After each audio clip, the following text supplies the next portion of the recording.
continue with the behaviours you have been exhibiting that are probably contributing to the drawdown itself, or confront the problem and stop.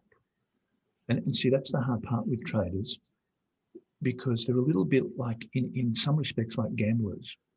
They always think that the next one will be the one.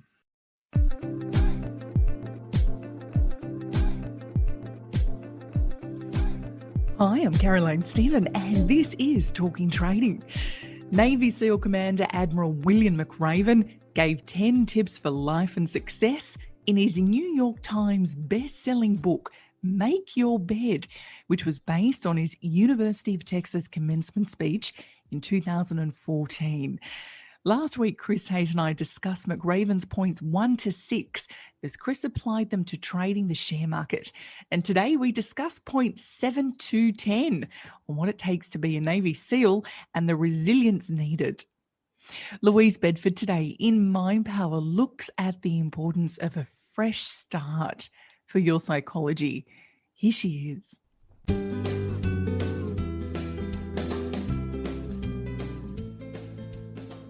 I'd like to talk about fresh start psychology. You see, this is where, when we think of a New Year's resolution or perhaps after our birthday, we are more inclined to set clearer goals and to stick with those goals to a greater extent. There was a study where a bank wanted to encourage savings plans for their clients. And they did an A/B study, which is where they split their clients randomly into 2 groups. And they sent them out a piece of direct mail, just that type of mail that you get in the letterbox. And they measured the results very closely. Now, this savings plan had some advantages. If you did it by this date, and if you put this much money in, then you'd get this result and this reward. So they, of course, had the same type of rewards across the A and the B group. So Group A was sent something along the lines of, just start this savings plan, it'll be great. Group B was told, it's your birthday, it's a fresh start, so start this savings plan because you've got a chance to really change things over the next year. Now, knowing what you know about people, which group stuck to their savings plan better? And you'd be right, Group B, the group of interest to us. They perceived this as a fresh start. They felt that they could erase all of the savings difficulties they'd had in the past and start over. Now, how can we hijack that study and numerous other studies about fresh starts so that we can achieve our goals and stick at them for longer? Well, the first thing is work out what you really want. What is it, from a trading perspective, that you are pursuing? Are you looking to learn that charting software that's been sitting lonely on your computer, waiting for you to open it up? Are you looking to read those 5 trading books lying beside your bed? Are you looking to learn a new trading instrument and to be able to get that done with efficiency? Once you've worked out what you want, then consider fresh starting your own psychology. Pick a date. Pick a day. This is your fresh start. Reinforce it. Make sure that everybody in your immediate support group knows what you want to do. I want to start reading this book on this day, so you build in some level of accountability. And if you don't have supporters, pop it in your Google Calendar. Don't share these goals with people who aren't going to support you. They're not the ones on your side. Use this fresh start psychology to drive strength into your goal, and so that you can achieve in a way that you never thought possible. I've done it. I tried it. It works for me. So I'd love to hear if it works for you. Pick a goal, pick a date, and use fresh start psychology so that you can achieve your trading dreams.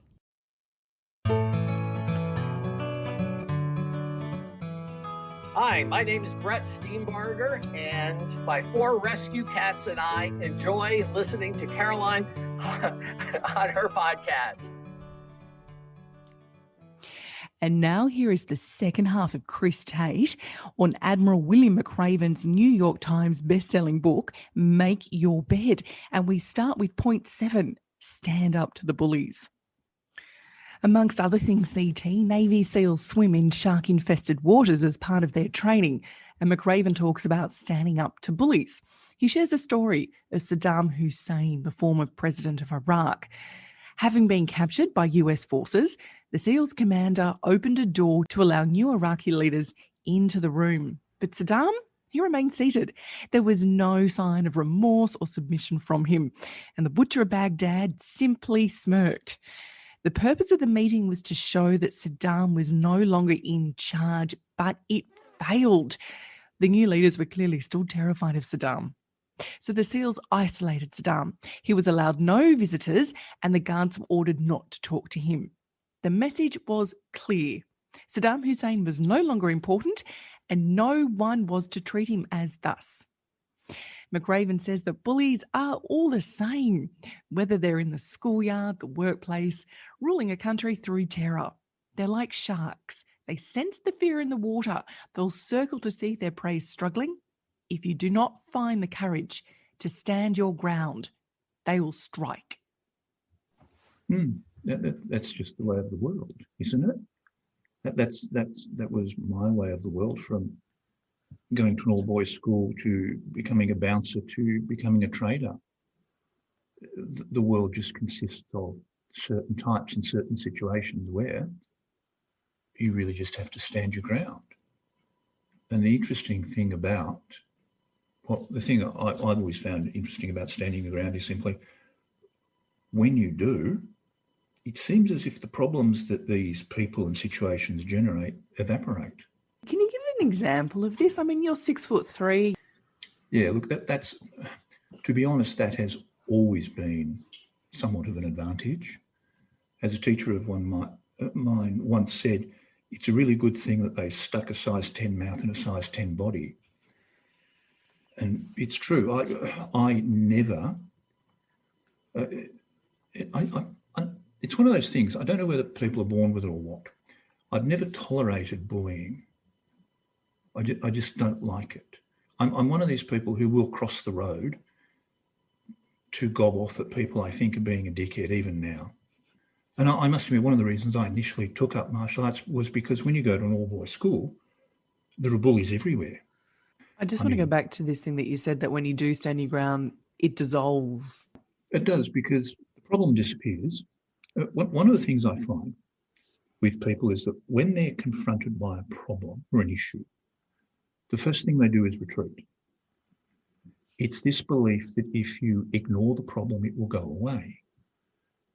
But no problem ever got better by being ignored. This is the issue that I see with people. For example, let's say their account's gone into drawdown. They won't confront the issue that you're in drawdown. They won't confront the issue that they might be responsible, that something they're doing is causing this problem. He just pretended it didn't exist. And of course, when you pretend it doesn't exist, what happens? There's a thing called a ramp ceremony, a massive C-17 aircraft parked on the tarmac, ramp lowered, standing by to receive the remains of a fallen warrior. And it is unquestionably one of the most inspiring aspects of the wars in Iraq and Afghanistan. And McRaven said it was America at its finest. At some point, we will all confront a dark moment in life. Reach deep inside yourself and be your best. We come back to suck it up, princess. Just, again, I come back to that point I made earlier. You are always presented with a choice. The choice is collapse and fold or stand up. And what about if you're in deep drawdown and frustrated as anything? Again, you have a choice. Continue with the behaviours you have been exhibiting that are probably contributing to the drawdown itself, or confront the problem and stop. And see, that's the hard part with traders, because they're a little bit like, in some respects, like gamblers. They always think that the next one will be the one. And they don't actually understand that when you run into losses, there can be a variety of reasons for it. It can be something's wrong with the system.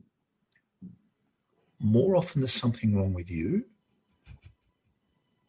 Generally, it's if the system is well thought out and planned, you've simply run into a statistical cluster, which you should have been aware you were going to enter anyway. But it's that middle one where there is something wrong with you that people don't want to confront. During the war in Afghanistan, there was a helicopter crash which killed all 38 SEALs on board. John Kelly, who became Trump's chief of staff at one stage, gave comfort to all the families who lost loved ones because John Kelly had lost a son in combat and he could empathise with what the families were going through. Well, you know exactly what the mentorees are going through and the process that they're going through to become profitable. You two give people hope. Well, there's nothing new. And that's the thing, that there's nothing new. Once you've seen it and done it, it is easy to understand what others are going through. 150 students at the beginning of each SEAL training course, but in McRaven's year, only 33 graduated after the 6-month period. You can quit and ring the bell. You can not do the long runs, the long swims, but you probably will regret it for the rest of your life. McRaven knew he could ring the bell and not go through the pain of being a SEAL, but he knew that quitting wouldn't actually make things easier in his life. Once you take the first financial steps in trading, you don't want to quit. No, you don't. Because the thing is that the payoff is multifaceted. It's not only a financial payoff. It is a payoff in terms of the fact that you are now self-directed. And it is that self-direction that people seek. Most people's lives are directed by others. You know what time you need to get up to catch the train or bus to work. You know what time you need to be at work. You know what time the first break is. You know what time lunch is. You know what time you really should leave without making it look bad. You know what time you'll get home. All those are driven by others. The moment you become a trader, you effectively become a surfer who doesn't surf. You are self-directed. Surfers decide whether they're going to surf today or not. And I think what catches people is that they get caught in that transition, in that they think that they'll be swapping one job for another, when in actual fact they're swapping a job. And I don't like the word lifestyle, but they're actually swapping a job for a way of life or a way of being that they're not really quite prepared for. And they're not quite prepared for that. It's self-directed. But taking the steps to trade and getting the knowledge is really hard. But once you've got it, it's there. You don't go back. Look, and it's a paradox. I often ask whether it's harder now or harder when I started. When I started, there was no information, so you had to learn it yourself. So therefore, it's more expensive. Nowadays, there's so much information that you're overwhelmed. And it still becomes expensive. And people don't start because they get caught on the endorphin rush of doing program after program after program, thinking they're going to start.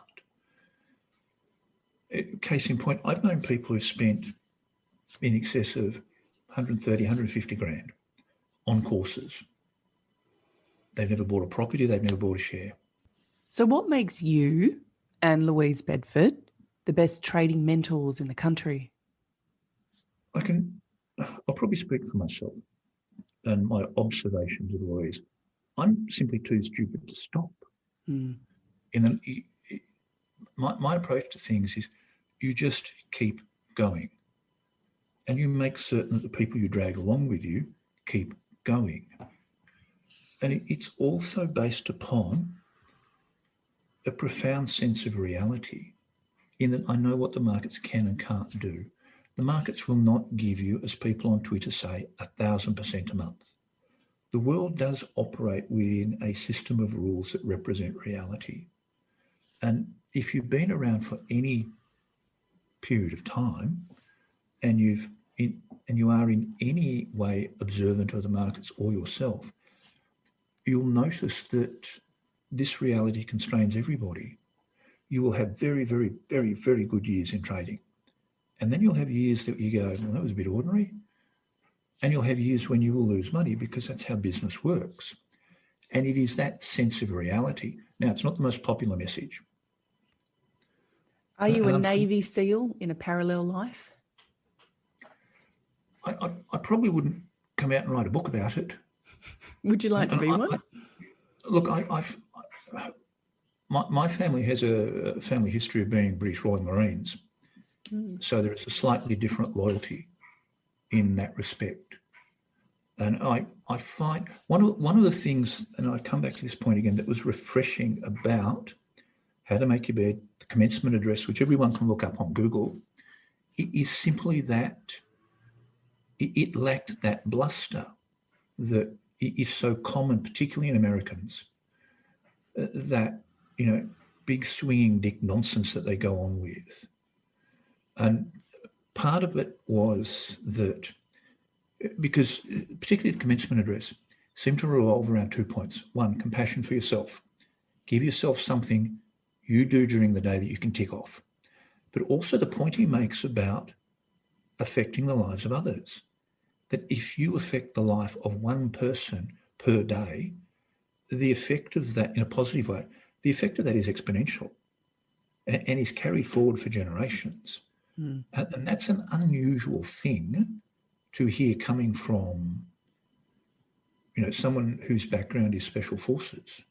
It's an unusual thing. And I think that's why it's had such currency with people. It's simple, it's practical. Low bluster. CT, thanks. No problems, Caroline.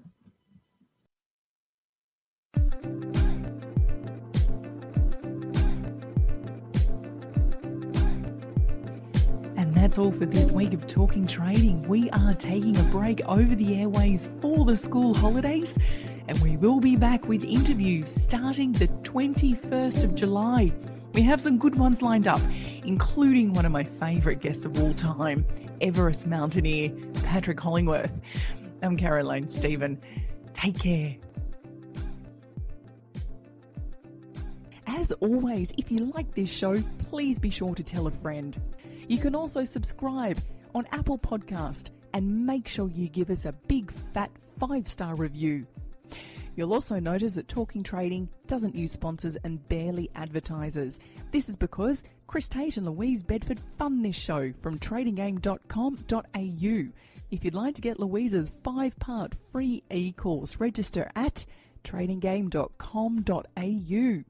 So until next week, happy trading.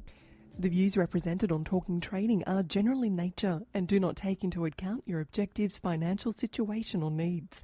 Before acting on any of the information, consider its appropriateness in regards to your own situation.